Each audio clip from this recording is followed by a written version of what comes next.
So here today, having a little interview with Lainie Copicotto. We're going to be going through being a publicist, correct? We have a couple questions for you, so we'll try and keep it simple, too difficult.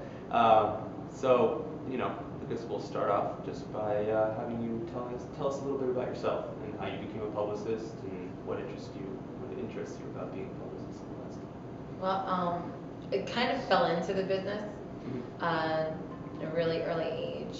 You know, I had an older sibling who went out clubbing a lot and basically took me along one night, dressed me all up, got the Jody Watley earrings out and the Doc Martens in the early 90s. Okay. And I fell in love with the music and the scene, and next thing I know, I had a job as a flyer girl for Limelight and Palladium nightclubs here in New York, and kind of took that and just worked my way up. You know, started the little things, you know, just sub-promoting until I had my own lists, and you know, became a manager and started throwing my own events at these nightclubs. But in the time I was doing that, you know, I was going through high school and college, and I realized that what I really wanted to do was get into a proper marketing role in the music business.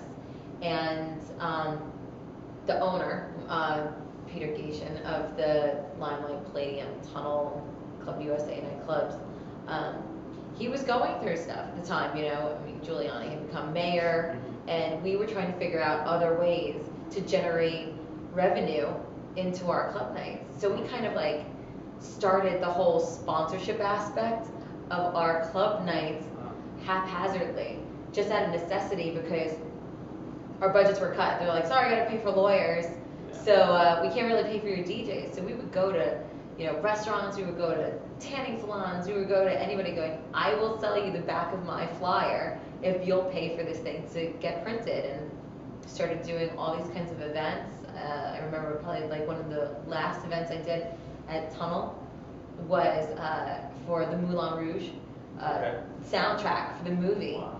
And the record company paid for all of our promotion. They sent us posters. I had people coming in costume like it was Moulin Rouge, and it was a great promotion. But we realized that this is the future, you know, doing these theme parties and events and having them basically corporate sponsored. So from there, when the nightclubs closed, I got into a friend's website. We were like, this is when the whole online promotion started, and he owned a small website at the time called Club NYC, which eventually turned into Club Planet. Okay. And so we all know that. yeah, and we kind of came up with this concept of you know, selling mailing lists and selling off, you know, stickies on message boards and getting the online communities to matter more than handing out a flyer in the street. And kind of organically became new media, became publicity, became PR. So kind of just saying yes all those times and all those experiences kind of put me where I am.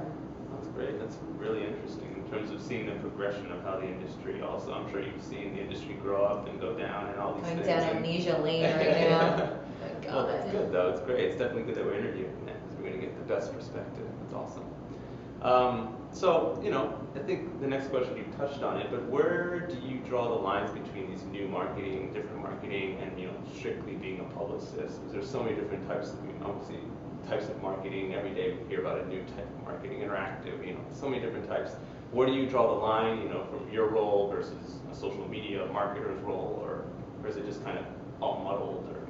Yeah, there's a lot of gray area right now. Of course. I think that some people they don't even know what their role is. They call themselves publicists, and they're not. Okay. You know, I think some people, you know, use the word PR. They don't really know what it means. In my perspective, PR is public relations. So I'm taking my client and I'm constantly keeping their name relevant in the public's eye. Whether it's, you know, somebody like Paul Van Dyke, you know, doing a remix for Madonna, or somebody like DJ Red coming out with a full artist album, or a charity they might be involved with, or, you know, a huge show they might be doing, something that's relevant. some people think that, just promoting a night and sending out like a press release, by email isn't enough. It's not. It's a lot of it's relationships. Mm-hmm. A lot of it is, coming up with a lot of ideas for your clients and doing your homework in pop culture and going, hey, there's a new TV show coming. I want to get you on it. How do I get you on Lopez Tonight? How do I get you on Chelsea Handler?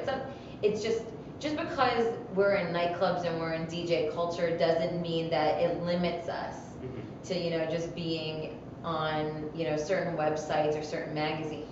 I think David Guetta right now is probably like the biggest example of what the machine can accomplish. Great. So. Well, if you want, I'd love to hear a little bit more about that. We have some questions later, but might as well jump to that. Just I'm sure it's something that you know a lot about, and we'd love to hear more, just in terms of how he's built his career, and what he's done to really excel and become almost a pop culture.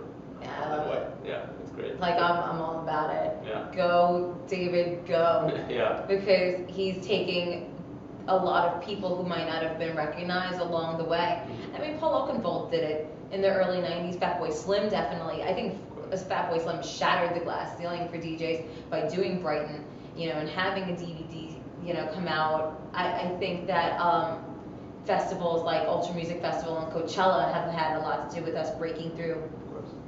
But it's about, these artists and DJs and their teams and what they do with these opportunities to make sure that we break through that ceiling. I think that the deal that David and Caroline did, with their respect with Virgin and everything that he's done up until now, it's kind of funny when you talk to radio guys that are like pop radio in the US and they're just like, have you heard about this David Guetta guy? I'm going, I remember when he was opening for like Eric Morillo at like Cheetah. And I would be going through, like, I just went through my attic the other day and I found flyers from like Winter Music Conference, like 2002, when he was like in the side room.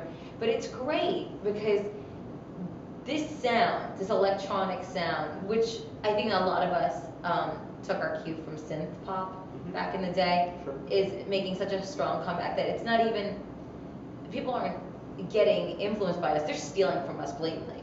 Kanye West is sampling Daft Punk. It's all electronic. Yeah, you're looking at, the entire Black Eyed Peas album, I'm not sure if people even understand that it's not just Guetta on there, Funk Agenda's on there, and Mark Knight's on there, and much respect to Tool Room, and it's a beautiful thing. We are so influential, and people want to make fun of us, because you'll see like this show like Jersey Shore, and you'll have like the Guido fist pump and stuff. But you know what? I guarantee somewhere in America somebody has listened to dance music, even if they didn't know it was dance. No, absolutely. It's everything. It's in our culture. It's become so mainstream almost, which is exciting. I think it's good. And if you want to use auto-tune, you can blame us too in the beginning. Yeah. Stay away from that one. No. Stay away from auto-tune, it's the devil. No, hey, it's what people like, so. Yeah, but on the PR aspect, I think that he's doing it right. He's saying yes to every opportunity. Can you tell us a little bit more about the deal with Virgin? How exactly, what are the details, kind of?